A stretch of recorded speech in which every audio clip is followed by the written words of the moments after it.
আমাদের সাথে করে নিয়ে চলেন। আমরা এমন ভাবে ক্রীড়ামন্ত্রীরে ধরবো, আমার একটা বিশ্বাস আগামীবার যখন খেলতে আসবো এখানে একটা স্টেডিয়াম হবে, স্টেডিয়ামে আর আপনাদের প্রতি আমার ভালোবাসাটা অন্যরকম। বিশেষ করে এমপি মহোদয় এবং এমপি মহোদয়ের 3 মেয়ে।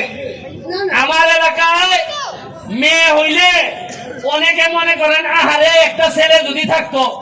তো আমার এলাকায় যারা লাইভে দেখতেছেন তাদেরকে সারা বাংলাদেশে একটা কথা বলতে চাই, যারা ছেলে না হওয়ার জন্য আফসোস করেন তারা এই সবুর সাহেবের ফ্যামিলির 3 মেয়ের দিকে তাকান, এদের আর ছেলে দরকার হয়। এত ভালোবাসা এবং এত যত্ন করে 3টা মেয়ে। কালকে দেখলাম একজন রাইতে 2:30টার সময় এই মাঠে আইসা উপস্থিত মাঠটা ঠিক করার জন্য। এক একটা মেয়ে বাসায়, কেউ বাইরে, কেউ এলাকার জন্য এইরকম ভাবে কাজ করতে আমি আমার এলাকায় দেখি নাই। বরং আমার এলাকার মেয়েদের জন্য এই বরগুনার পাথরঘাটার সবুর ফ্যামিলির এই মেয়েদেরকে আমি মনে করি এক্সাম্পল হিসাবে আমি দিতে পারবো। এই জন্য কৃতজ্ঞতা প্রকাশ করছি। আর একটা দুঃখ আছে ভাই, আমাদের মহারাজ ভাই বরগুনার মেয়র এখানে উপস্থিত হয়েছেন, আমার খুব পছন্দের মানুষ। তার নির্বাচনের সময় আমি আসছিলাম, আইসা যাই হোক আপনাদের ভোটে উনি মেয়র হয়েছে। আমি ভাবছিলাম যে প্রথমে আমার মেয়র সাহেব মনে বরগুনা নিব, নেয় নাই ভাই, নেয় নাই আমার। আমি কৃতজ্ঞ এই সবুর পরিবারের কাছে। বরিশালে আমার খেলার শখ ছিল যে বরিশালে যাব একদিন, কিন্তু আসলে বরগুনা যে আমার এই স্বপ্ন পূরণ করবে এই জন্য বিশেষ করে আবারও সবুর পরিবারের প্রতি আমার কৃতজ্ঞতা রইল। এমন একদিন হয়তো আসতে পারে যে আমার নেওয়ার জন্য পুরা বরিশাল লাগায় যাবে, তখন আমি বলবো নিতে গেলে আগে বরগুনার আদেশ নিয়ে আসো, নাইলে আমি তোমাদের বরিশালে। আমি অত্যন্ত আবেগ আপ্লুত। এই তো সম্মান বরিশাল পুরা ডিভিশনের পক্ষ থেকে বরগুনাও না, পাথরঘাটা, বামনা আর বেতাগী আমারে দিছে। এই জন্য আপনাদের কাছে আজকে বলে যাই, আমি আমাদের সিলেটের মানুষের একটা চরিত্র আছে। আমাদের জন্য যদি কেউ ঘন্টা পর্যন্ত নামে, আমরা তাদের জন্য কোমর পানি পর্যন্ত নামি। আমি আপনাদেরকে আজকে বলে যাচ্ছি, শপথ করে যাচ্ছি, আপনাদের এই বামনা পাথরঘাটার বেতাগীর তো একজন এমপি। আজকে আপনাদেরকে বলে যাচ্ছি, এই এমপি সাহেবের সাথে কথা দিয়ে গেলাম, আপনাদের জন্য সংসদে এমন ভাবে কাজ করব মনে হবে এই অঞ্চলের 2 জন এমপি, উনি এবং আমি। আমার এলাকার মানুষের জন্য করে, আমার এলাকার মানুষের অর্থনৈতিক অবস্থা অনেক অ্যাডভান্স। আমাদের এলাকায় 24টা চা বাগান আছে, আমি যে জায়গার এমপি। 2টা রিজার্ভ ফরেস্ট আছে, আমাদের নদী আছে, বন্দর আছে। আপনাদেরকে দাওয়াত দিয়ে যাচ্ছি, বলে গেলাম আমার মাধবপুর সোনারঘাটে এই বেতাগী, পাথরঘাটার, বাংলার কোন লোক যদি বেড়াইতে যান, শুধু বলবেন যে আমি সবুর সাহেবের পরিবারের পক্ষ থেকে আসছি। আমি লিখে দিলাম আপনাদের সব যাওয়া আসা সহ সব আমরা বিনা পয়সায় করে দিলাম। শুনেন, শুধু ফুটবল খেলতে আসি নাই, এই নাম নেই কিন্তু লাঠি খাবো। এই আপনার ডিফেন্সার আনছেন, এরা খেলার আগে সেলফি তুলে আর খেলার সময় মারে। আমি জানি খেলার সময় আমার মাফ করবো না। এরম লাঠি খাইও টিকে রয়েছি। আমার কাছে মনে হয় যে আল্লাহ, ফুটবল আমাদের প্রথম প্রেম।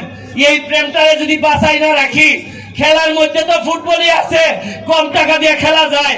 এই জন্য এইটা বাঁচাই রাখার জন্য একা একা যুদ্ধ করে যাচ্ছি। আজকে এই বরগুনা থেকে এই সবুর পরিবার যোগ দেওয়াতে আমার কাছে মনে হয়েছে যে আমি আরো অনেক শক্তিশালী অনুভব করতেছি।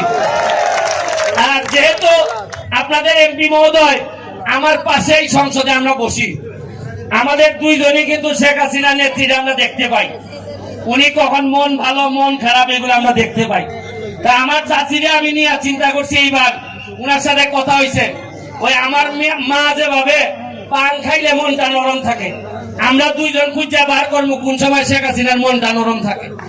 আমরা দুইজন গিয়া যে টাইমটাতে নরম থাকে এই টাইমটাতে চেষ্টা করে ওনার সাথে কথা বইলা, আমি দুইটা কথা বলছি, একটা হচ্ছে মাঠ আর হচ্ছে গিয়ে বরগুনার এই আসনের জন্য একটা মেগা প্রজেক্ট আপনাদের এখানে চাইলে একটা পর্যটন নগরী বানানো যায়, এটা বানানোর জন্য আমি আবারও খেলা শেষে আপনাদের ইয়াংদের উদ্দেশ্যে আমি আমার জীবন সংগ্রাম নিয়ে কথা বলবো। অনেকে বলতেন আরে ও তো ফেসবুকে লাইভ করে ও কি নেতা হইব, অনেকে বলতেন ও তো ফুটবল খেলে ও কেমনে নেতা হইব। এইসব বলতে বলতে আমি কারো কথা শুনি নাই। আমি এইসব শুনতে শুনতে এমনই হয়েছে বাংলাদেশের মধ্যে সবচেয়ে বেশি ব্যবধানে আমি আমার প্রার্থীরে ফেল করাই দিয়ে এমপি হয়ে গেছি, 1 লাখ ভোট বেশি পাইছি। তো যারা মনে করেন যে ফুটবল খেললে এই করলে সেই করলে হবে না, তাদের উদ্দেশ্যে একটা কথা বলি, মনে রাখবেন ঘাম কখনো প্রতারণা করে না। ঘাম যদি ফেলেন কোনো না কোনো এক সময় আপনি সম্মানিত হবেন। আর আরেকটা কথা মনে রাখেন, যারা পানি দিয়ে গোসল করে তারা জামা বদলায়, আর যারা ঘাম দিয়ে গোসল করে তারা দেশের ইতিহাস বদলায়। যদি ঘাম দিয়ে প্রস্তুত থাকেন তাহলে ইতিহাস বদলাইতে পারবো। আমি আবারও স্পেশাল ধন্যবাদ জানাচ্ছি আমার মহারাজ ভাইকে। মনে হয় আগামী কয়েক মাসের মধ্যে নিয়ে যাইবো আমার বরগুনা। যাই হোক, আমার বিশ্বাস যে বরগুনার দাওয়াত মনে দিব, তবে দিলেও এই বামনার বেতাগিয়ার পাথরঘাটার অনুমতি ছাড়া কিন্তু আমি বরগুনা সদরে যাইতাম না। আমি যাইতাম না, কারণ এরা উপজেলা হইলো ভাই দেখাই দিছে ভাই, এরা কিন্তু এই পরিবার কিন্তু ডায়মন্ড সিনে কখন কারে আনতে হয় কিভাবে উন্নয়ন করতে হয় দেখাই দিছে ভাই। কিন্তু আমি আবারও ধন্যবাদ জানিয়ে বেতাগির মেয়র সাহেব এখানে আছেন, এসপি সাহেব, আমাদের ডিসি সাহেব, ওনারা এখানে উপস্থিত হয়েছেন, অত্যন্ত কৃতজ্ঞ, আমাদেরকে সম্মানিত করেছেন। অ্যাডমিনিস্ট্রেশন এবং নেতৃবৃন্দ যখন মাঠে আসেন তখন এই মাঠের উন্নতি কেউ ঠেকাইতে পারবে না। আমি আবারও আপনাদেরকে ধন্যবাদ জানিয়ে আমার এলাকা হবিগঞ্জ মাধবপুর চুনারঘাটে দাওয়াত দিয়ে আজকের মতো বিদায় নিচ্ছি। আমি জানি আপনাদের প্লেয়ার লাল দল, এই লাল গেঞ্জিওয়ালারা বল পাইলে পরে চিৎকার করে উঠবেন, কারণ অঞ্চলের টান তো আর ফেরানো যায় না। তবে আমার একটা বিশ্বাস, যেহেতু আমরা অতিথি অনেক দূর থেকে আইছি, আমি জানি সাগর পাড়ের মানুষরা অতিথি পরায়ণ হয়। আমার একটা বিশ্বাস 50% মানুষও যদি আমাদেরকে সাপোর্ট করেন তাইলে কিন্তু লাল গেঞ্জিরে ভালো করে দেখা দিব আজকে যা আছে বলেন। আমি আবারও আপনাদেরকে শুভেচ্ছা অভিনন্দন জানিয়ে আজকের মতো বিদায় নিচ্ছি। ভালো থাকবেন।